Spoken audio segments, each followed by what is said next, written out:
aya anu tunduh ku ngarokok cager, aya anu cager ku ngarokok gering. Artinya sing ada kiai mah ulah sok aju ngaharam-haramkeun barang nu lain haram. Sebab naon? Al hukmu yaduru ma'illatihi wujudan wa adam. Mata wujidatil ilat wujidal man. Wa matan tafat intafat. Ge, naon elatna? Oh, elatna teh natni ai elatna ni teh bacin. Ieu teh elatna teh bisa tah henteu. Sok. Oh, udag-udagan, mantekan, munazarahan, ulah sok wani-wani ngaharamkeun. Cenah ieu aya dina kitab tasawuf, lain deui kitab tasawuf jeung fikih. Nek hukuman haram fikih apa ngeun hukuman make ahli tasawuf. Ayo, ai ahli tasawuf mah hiji doang nya nama min husni islamil mar'i. Nah eta bae. Tarku malayani. Tidak sawarena bagus. Husni islamil mar'i. Islamna seseorang ninggalkeun perkara anu henteu berfaedah. Atuh lain rokok baik, kancing jas ge di dieu paedahan haram goblok. Kancing jas di naon manfaat teh sia. Aya rokok diharamkeun aya sia make jas aya kancingan. Beuh. Can tasawuf sia. Tos kitu mah. Aya sia ngaharamkeun ngarokok, aya make jas di tukangna make dibelah eta malayani tutup sia. Hayo sia. Tarku malayani hayu terus lamun orang cukup dahar ku 3 huap ka 4 haram sebab geus teu berfaedah nanaonan atuh eta tasawuf nu kitu ngaranna mantap kudu boga guru dek tasawuf mah ieu mah diceramahkeun saudara-saudara bahwa kitu rokok itu adalah haram kamakola didalilan kunyana dalil mending mun bener didanyakeun bae urang isi budak bisa ngaji tanti kiai pankolot coba ayo praktek at-tanbak haramun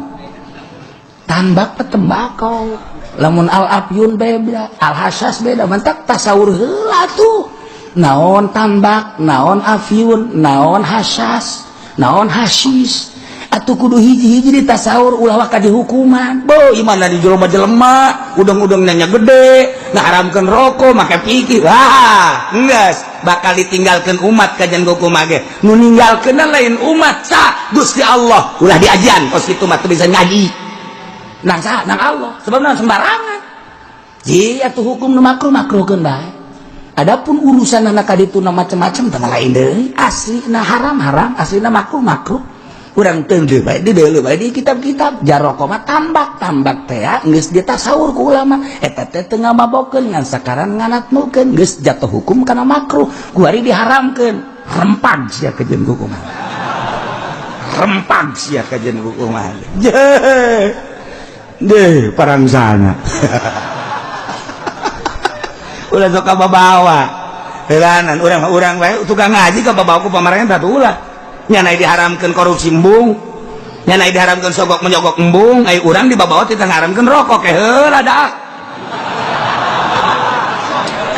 dasarna bae cenah kiai mah beuki atuh aing mah nya beuki nya hukum ya atuh naon deui atuh abe dibere aing rokok ku gudang garam habek sekalian ya tuh sia mah hayang dibere bae meureun lain kitu ulah sambarangan ngahukuman ulah sembarangan tetep bae pertahankeun urang teu bisa nasaur jeung nyeun hukum mantak naon neuleuan di Fawaidul Makkiyah aya di kitab-kitab tasawuf aya asal bisa bae urang di kitab-kitab fikih nu lain aya oh ieu haram so teh mimba tasawuf atuh jang pribadi ieu mah haram di bidang ieu kieu elatna oh lain deui ieu mah teu sumarambah oh ieu mah haram oh ieu mah makruh fikih karak meneran tah jadi itu menang sambarangan urang lamun teu bisa maning nuturkeun kitabna bae nu bisa patokan urang patulwin Faidul Makkiyah dan lain sebagainya teu kudu nyieun hukum-hukum sorangan tungtungna ku ari nu ngaharam-haramkeun rokok ditaringgalkeun santri jeung umat nang saha nang Allah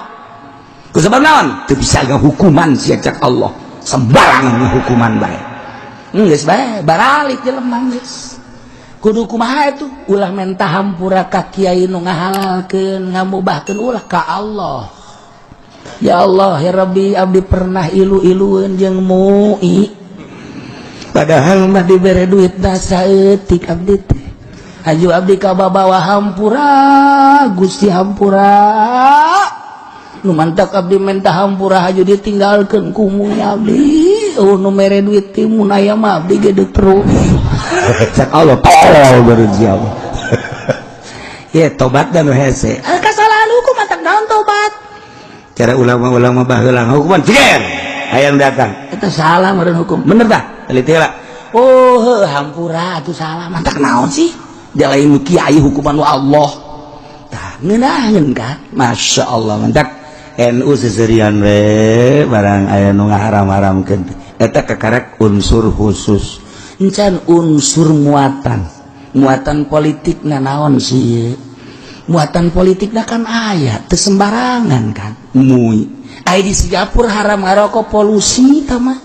aturan negara di urang deuk make aturan negara moal bisa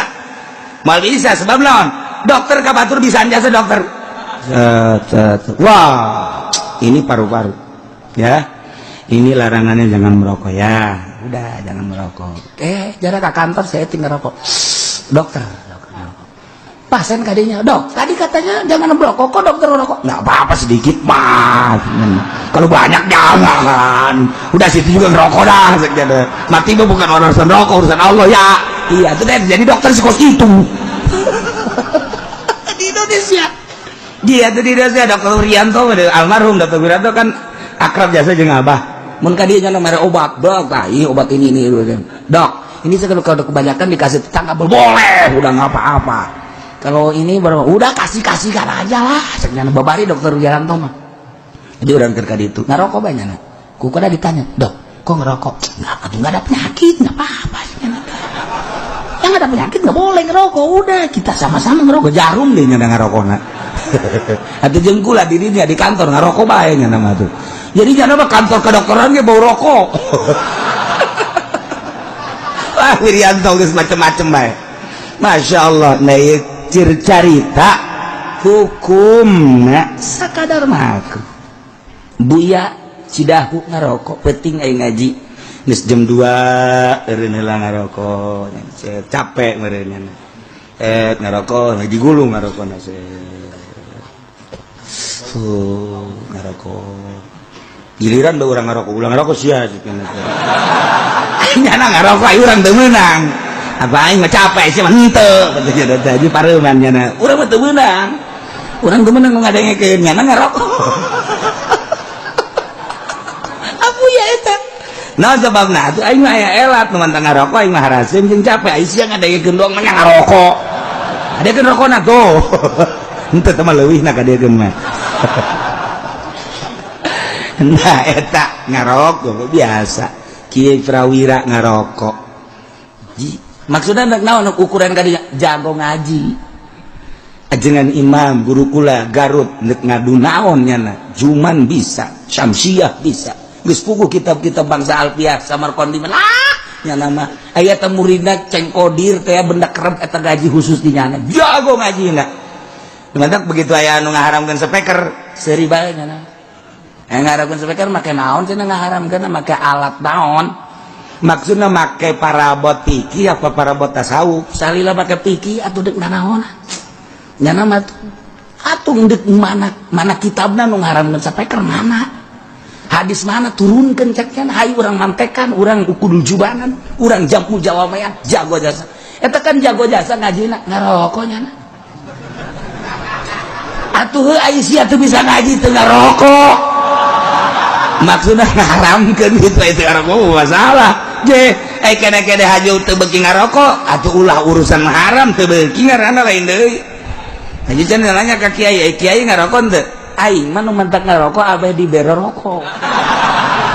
kan lumayan ngajualan rokok bae ge oh sia ajeuna mah aing hayang ongko dibere henteu